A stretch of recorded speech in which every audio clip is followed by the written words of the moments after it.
We're talking to Laura McCray, and we're doing a personal profile on Ms. McCray.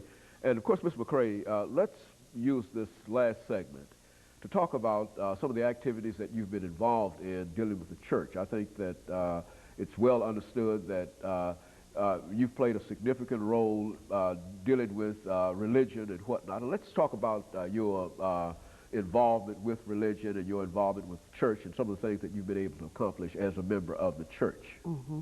Well, you know, because I think attending a Presbyterian boarding school where I was so much, had an opportunity to study the Bible. I remember that I have and sometimes repeated the whole Bible, and there was a background that made me interested in to know that especially to reflect on my own faith in God. And I still have carried that throughout my life. It happens that I was a member of the Greenwood Missionary Baptist Church, and at that time it was a little bit ahead of time when women, they would allow women to become chair of committees and that kind of thing.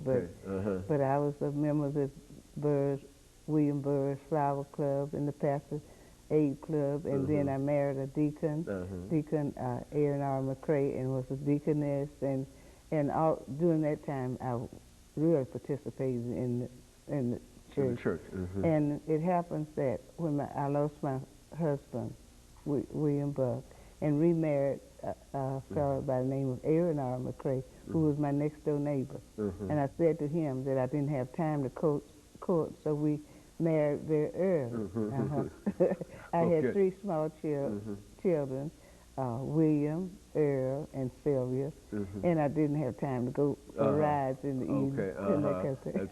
Okay, very good. So we got married. Oh, very good. And then upon my retirement in 1976, I came to Nashville to be near my daughter, who is married to a Methodist minister. And because it was my opportunity to transport my grandchildren to Sunday school, and they were attending Sunday school at the Edge Hill United Methodist Church. And the first Sunday that I was there with them, I joined the church. I didn't realize that you had to go through a lot of series in order to be a Methodist, you know. But so you moved from the Baptist church into the Methodist church. And I was going to be here 1 month.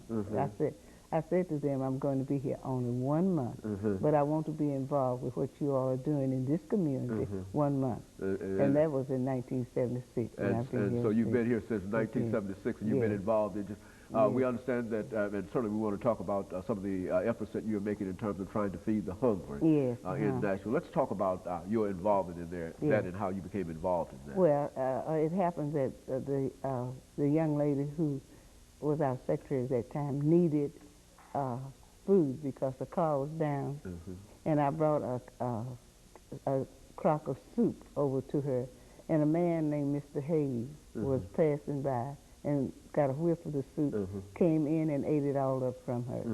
And I said to Bill Barnes, who was my pastor, I said, Bill, why don't we have some soup available so when persons come by, they can stop in to get a bowl of soup. And that's all he wanted. And so we got a grant from the United Methodist Church for $2,500, and we thought we'd be feeding 25 persons, but instead of that, we have been feeding 80 persons, 80 to 100 persons twice a week. And the program is called Luke 14:12, which says that when you have a meal, don't invite your kinfolks, but invite those you do not expect to repay you. And so from that crock of soup, you've been able to move into helping to feed the hungry throughout, and certainly you've gained a reputation for it, because I think you're known far and wide as being a person who has been connected with that organization. Also, you quite recently appeared on national television about your life and etc. And so over the last minute and a half, what was that experience like for you? That experience was hard work like it is today, because when you're trying to remember, October 19th I was 89, and I worked today.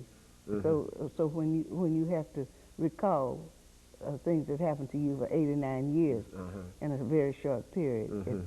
It's challenging indeed. Well, let me make it clear that you've given us some excellent information, and I think that certainly you've lived up to your reputation as being a person who can really deliver the goods, you see, and we felt that. I think that the kind of experiences that you've talked about are the kind of experiences that many members of our audience can relate to. All of them have heard of Mr. Carver, Mr. Booker T. Washington, and some of the other individuals that you've mentioned, and certainly we understand the relationship between Fisk University and Tuskegee, Alabama, Tuskegee Institute. And over the last 45 seconds that we have here, let me simply thank you on behalf of the station here for coming by. And I know it was not easy to be here today, and I know it took a lot of effort on your part, but let me thank you, and I think that it will certainly be worth it, because you'll have an opportunity here to allow a large number of people to see Laura McCray and to see what activities that she's been involved with. We've got about 20 seconds for a final comment. And I just want to say that I give honor to Martin Luther King, with whom I've marched many, many times, and to say that looking forward to his celebration, I give honor to God for his love for all people. And thank you, and we'll be with you next week, and let me encourage you to tune in again next week. Thank you, and good morning.